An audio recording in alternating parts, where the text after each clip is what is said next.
Salut tout le monde! Nouvelle vidéo aujourd'hui, je vais vous parler de la fameuse poupée Leta. La poupée qui est soi-disant hantée.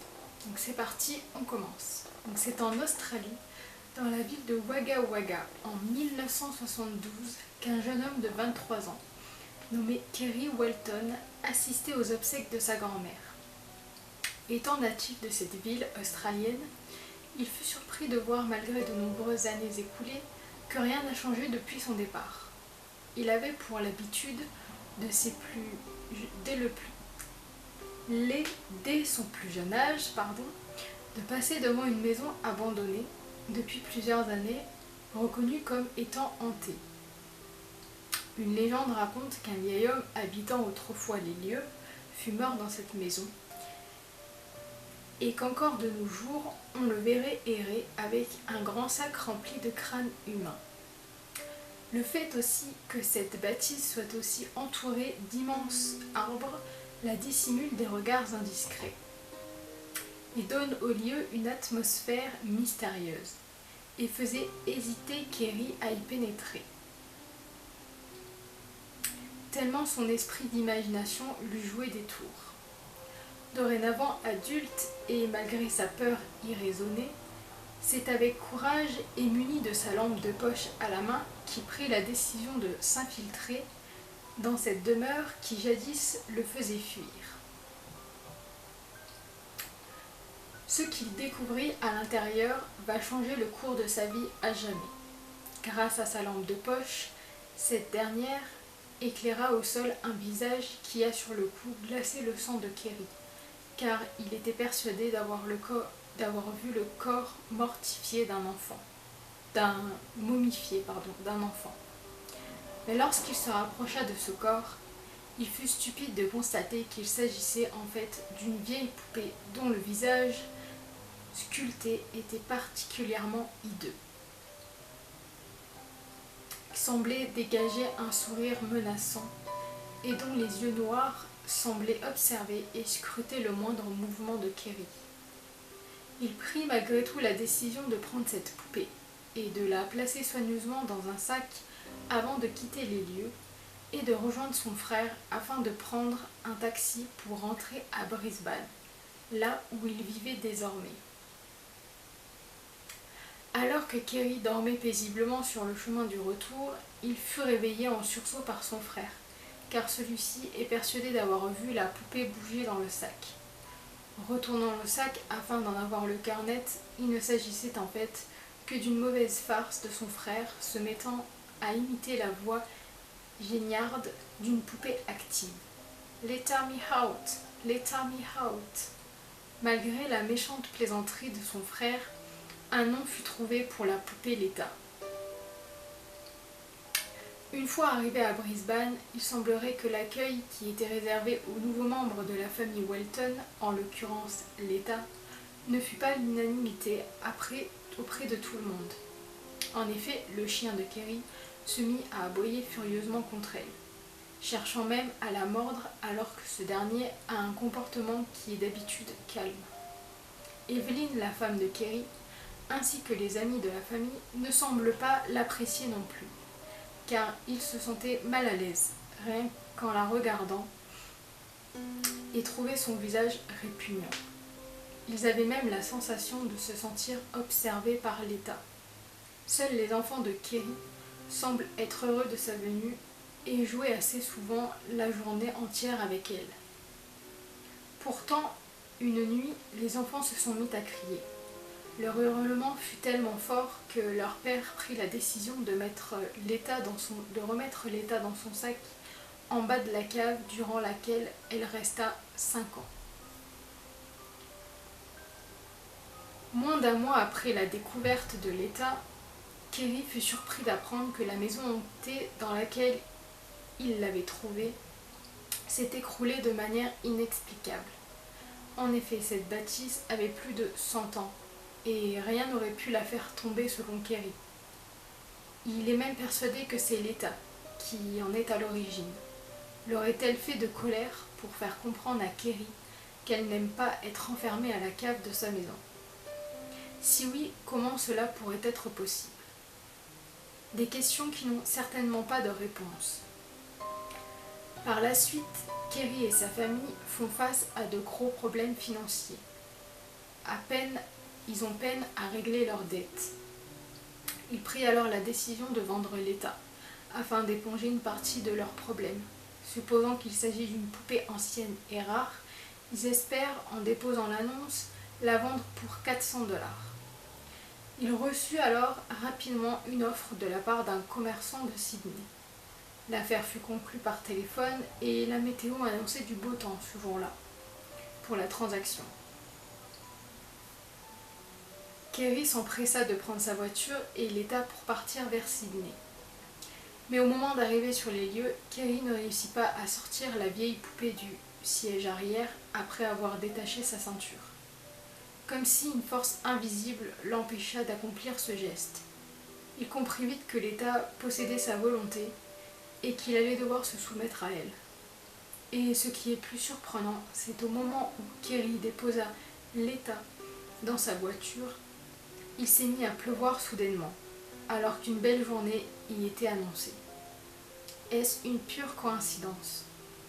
Quoi qu'il en soit, après tous ces phénomènes étranges, Kerry décida de mener des recherches sur l'État et rentra à contre-cœur à Brisbane, annulant ainsi l'affaire conclue avec le collectionneur de Sydney. Kerry contacta plusieurs experts afin d'analyser l'État. Ces derniers lui expliquèrent qu'elle était très ancienne. Si on s'en réfère au clou retenant les semelles de ses chaussures, elle aurait environ 200 ans. Elle serait l'œuvre d'un artisan tzigane ou roumain, probablement un marionnettiste. Mais le détail le plus troublant fut le suivant. Apparemment, sous son épaisse chevelure constituée de véritables cheveux humains, se dissimulerait un crâne amovible.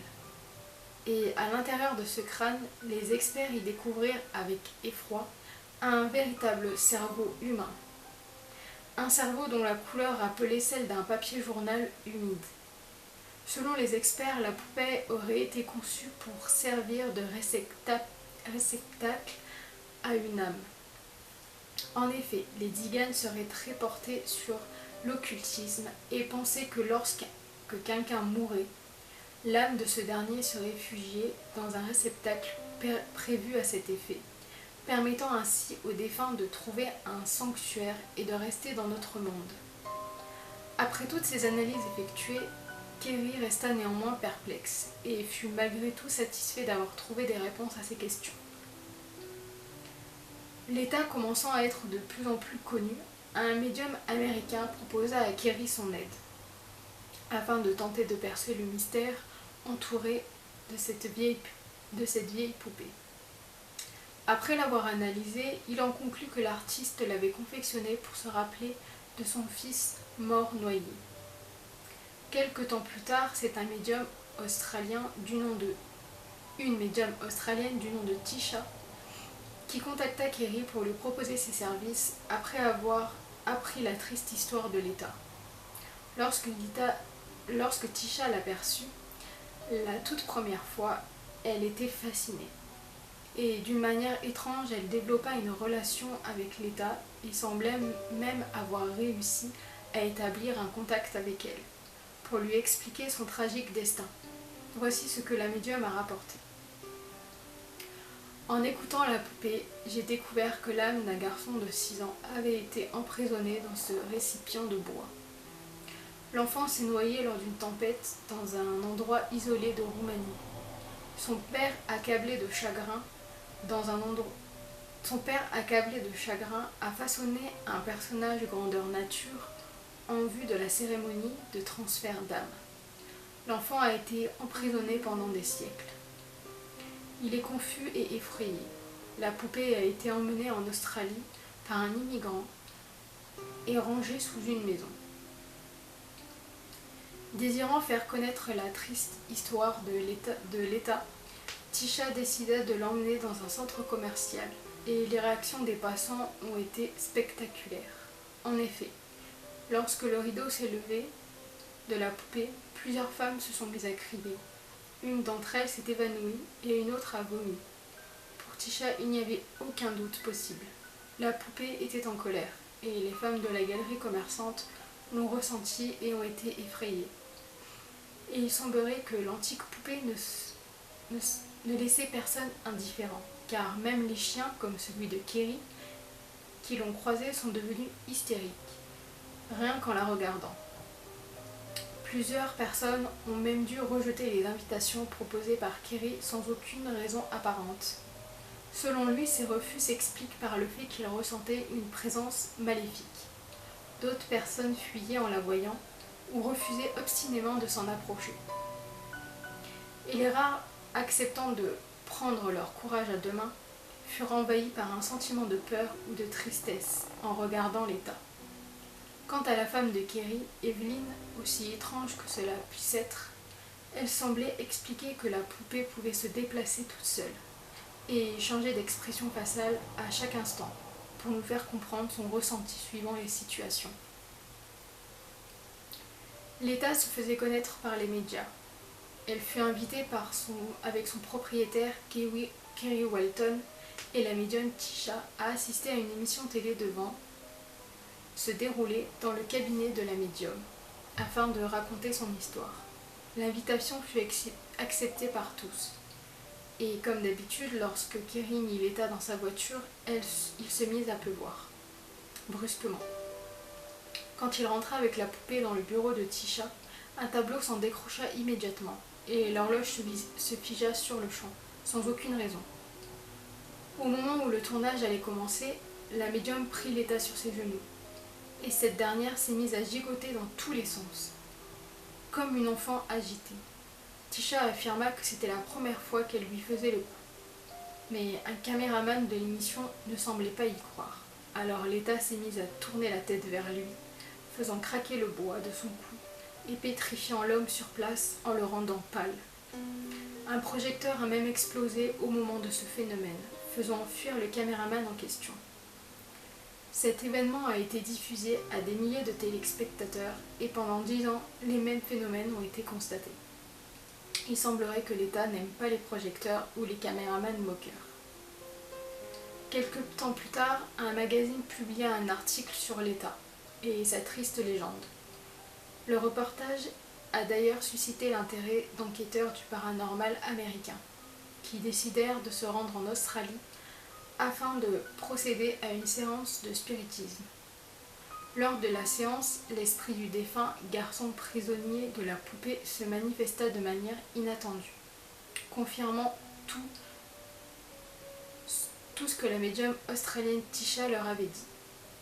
Étant ravis d'avoir été témoins de ces phénomènes paranormaux, les enquêteurs voulurent désespérément emmener l'État aux États-Unis, dans un talk show lucratif, afin de la présenter. Mais son propriétaire Kerry refusa fermement et préfère accepter la proposition d'un célèbre astrologue australien afin de faire une tournée mondiale. Si Kerry et toute sa famille n'ont pas apprécié l'arrivée de l'État au tout début de leur histoire, il semblerait qu'ils se sont habitués à sa présence dans leur maison. Et aussi bizarre que cela puisse paraître, les affaires de Kerry sont florissantes, et ce dernier affirme que tout ce dont a besoin l'État, c'est d'un père et d'une mère. Et c'est exactement ce que lui et sa femme sont devenus pour elle. Kerry fait des tournées et fait des apparitions publiques occasionnelles avec l'État, où les fans de la poupée peuvent se rencontrer et se faire prendre en photo avec l'une des poupées les plus hantées du monde. Si vous voulez vous tenir au courant des activités de la poupée et de ses apparitions, je vous conseille la page Facebook à suivre, l'État Me Out, et que tous les messages sont écrits par la poupée à la première personne. Donc voilà, c'était une histoire paranormale sur la poupée l'État Me Out. Donc, est-ce que vous y croyez ou non? Le mystère reste en suspens comme toute histoire que j'ai pu raconter. Donc voilà, c'était une histoire que je voulais vous raconter pour Halloween. Normalement, à l'heure qu'il est, je suis actuellement prête à partir pour la Paris Game Week. Donc j'ai voulu quand même vous publier cette vidéo pour le soir d'Halloween. Donc voilà, n'hésitez pas à me dire en commentaire ce que vous pensez de cette histoire. Si vous avez aimé, n'hésitez pas à mettre un j'aime s'il vous plaît. Abonnez-vous vraiment à ma chaîne s'il vous plaît. Et moi je vous dis à la prochaine pour d'autres histoires. Prenez soin de vous les amis.